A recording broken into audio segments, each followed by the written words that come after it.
Silent Hill F. This game I had seen before I got around to playing it, because when the game came out, I did have it pre-ordered and it showed up, but I was solo parenting at the time. And if you don't know anything about me, I love horror stuff. Like, I love playing horror games, watching the horror movies, all that stuff. If I am going to be like the only adult in the house and sleeping by myself, I can't do that, because then I get very paranoid and scared. And I already have issues sleeping. So, this game came out and I had to wait to play it. But I have finally played it. And oh my goodness, I will just say, let me just start out by saying, anybody who is sitting there just trying to boil this game down to it is some super feminist anti-marriage thing is wrong. I'm not going to get super into politics. That's not my thing on here, like political views, but all's what I will say on that is anybody who's trying to say that, if they're titling their video that, if you watched a review that said that, ignore them. They're stupid. They are completely wrong about this game. But let's get into actually talking about Silent Hill F. I am someone who I have watched playthroughs of the older games, and I have obviously played Silent Hill 2 Remake myself. So I love Silent Hill. We have the original Silent Hill 2 and everything, and I definitely plan on getting the Silent Hill 1 remake.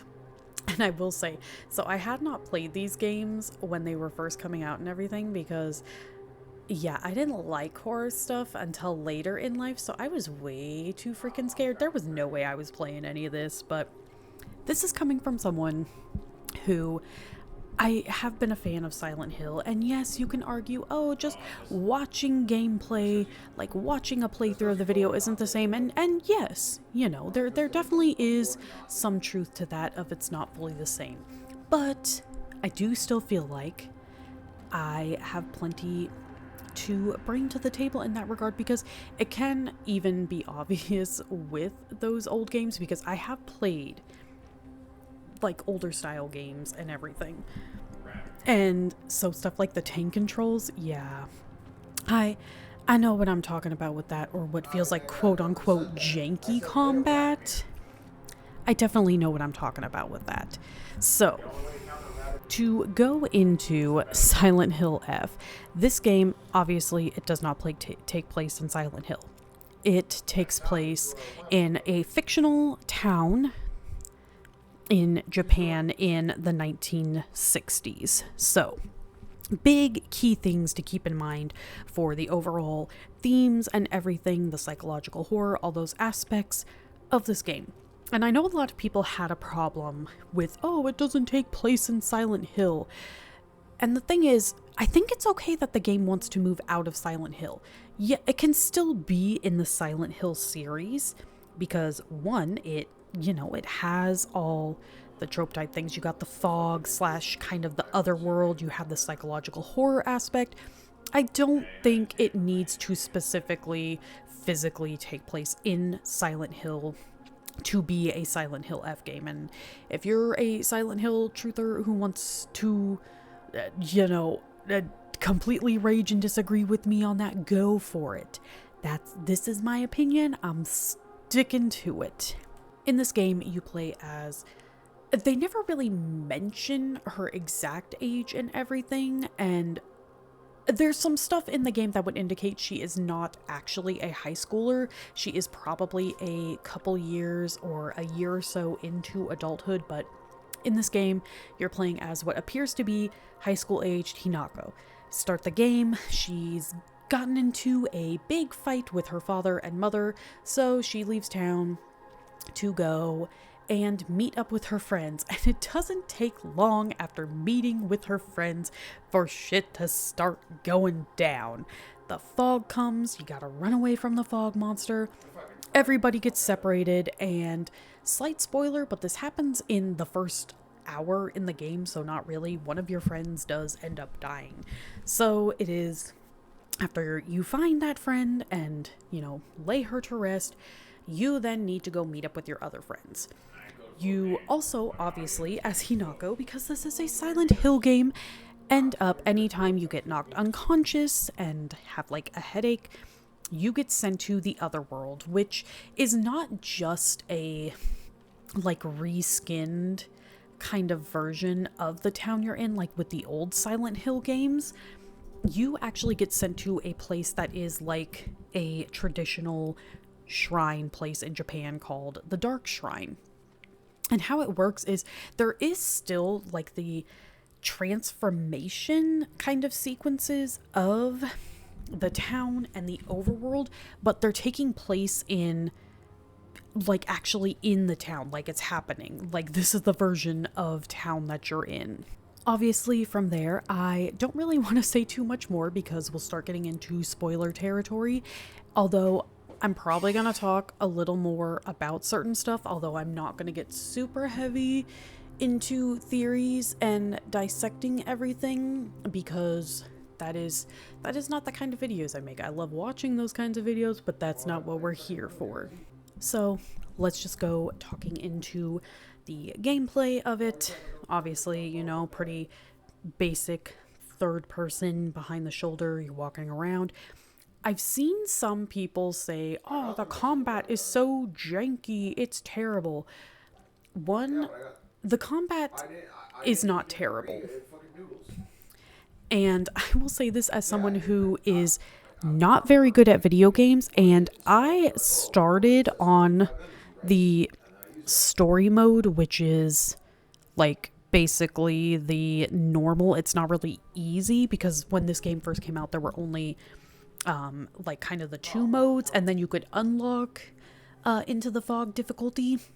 But I started on story and end up going to casual, which obviously it's easier, but the combat is still gonna feel the same. I don't think the combat's not any worse than any other Silent Hill games. I think where people are saying they feel like it's worse than the other ones is the fact that you don't really have any like distance weapons, because obviously you're in 1960s Japan. You're not just finding guns laying around. And even if you were, it would not really make sense for your character to know how to use them. So you don't get any guns, and obviously crossbows and whatnot are not a thing. But how they keep up with having the idea of like kind of survival horror is you have weapon durability. So, you know, instead of running around trying to find bullets, your weapons will break, except for if you're in the Dark Shrine. In the Dark Shrine, there is no weapons durability.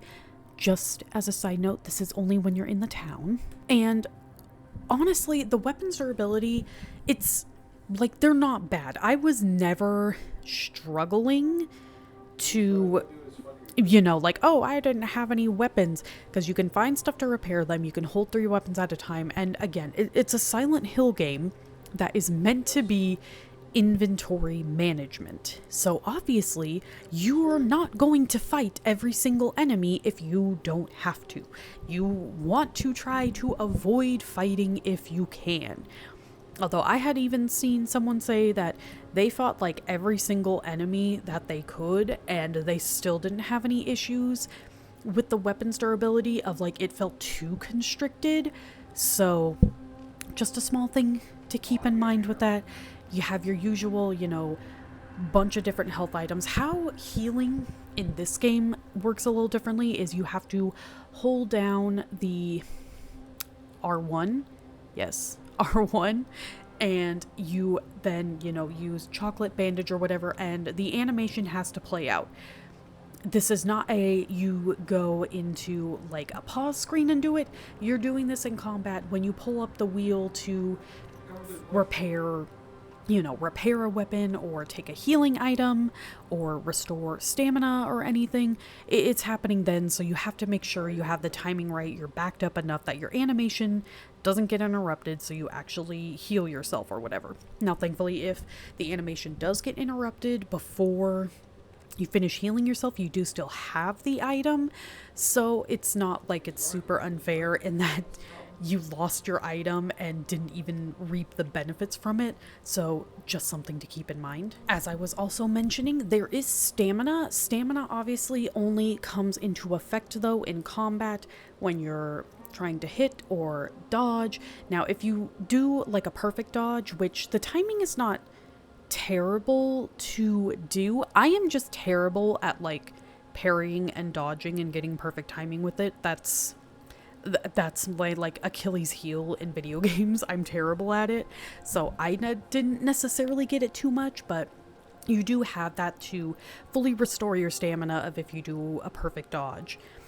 So, because otherwise, obviously, you have to kind of just walk, not run, and just kind of stand still. And you can walk around in a little circle and just keep away from the monster to build up your stamina. But obviously, if you're not in combat, you can run to your heart's content everywhere. You do in this game also have a sanity meter, which if that gets completely drained, it will then just start chipping away at your health over time. So that is something to keep in mind. If you are playing on the easier difficulties, especially casual like I did, you're really not going to have to worry too much about your sanity going down. I was never really in danger of that, but obviously if you're playing on the harder difficulties, it is something to keep in mind, because if it goes all the way down, you will just slowly, constantly be losing health. As for how the graphics and just like the feel of the game, honestly, the game looks beautiful. The atmosphere is great. You can probably see in some of this footage, because I didn't record audio because this was at a time when I was recording this and playing this game, I was like weirdly sick that my nose was so stuffed up I couldn't breathe. So I didn't really want to record audio because it was going to be either me being a mouth breather or just sniffling a bunch, because I could actually breathe for 5 seconds. You can definitely see from the footage that there was some times where I definitely jumped, because they were using ambient sounds and whatnot very well. Obviously the soundtrack, absolutely love it. It's so good, and it matched like the feel of what the game was going for. It gave off the creepy vibes, and like it felt like, you know, how the Fatal Frame, how like the music matches and gives like the Japanese kind of horror.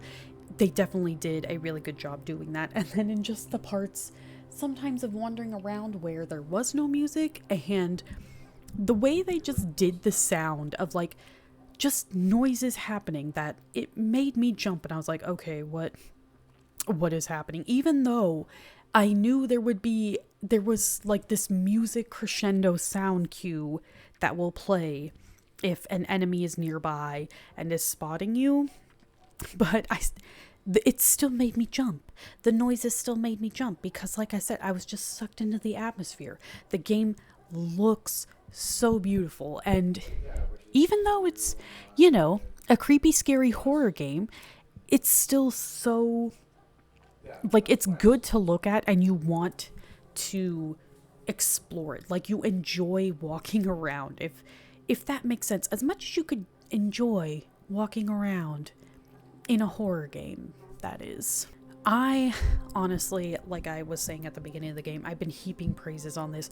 I really loved this game, and it is a fairly short game to beat, because how the story is, you definitely want to do multiple playthroughs. I will say, at the time of recording this, I have not done another playthrough yet. I've only done my first one, because I'm not gonna lie, I have 4 children, 5 and under. Like, if I wait to, you know, do replay throughs before I play other games or make this video, it's just gonna take 20 times longer. But absolutely, this game is meant to be played in multiple playthroughs, and it's not too long a game, so having to do multiple playthroughs is really not that bad, because if you do more of the playthroughs, like the overall story, you know, it starts out, of course, at first you're guessing, you're trying to figure stuff out. A lot is handed to you at the end, and explanations and everything, and there are multiple endings, but on your first playthrough, you can only get these one ending. No matter what, even if you know like what some of the conditions are for the other endings, you cannot get them. You have to do like the other playthroughs to get the other endings. So like obviously stuff is explained to you, but there's still plenty of mystery. You get the basic overall of the story and what's going on. It comes when you do different playthroughs.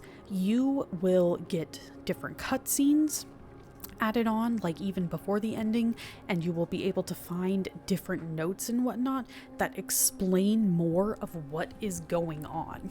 Because like with any Silent Hill game, yes, you have your kind of quote-unquote basic, here's what's going on in the character's psyche and that whole story.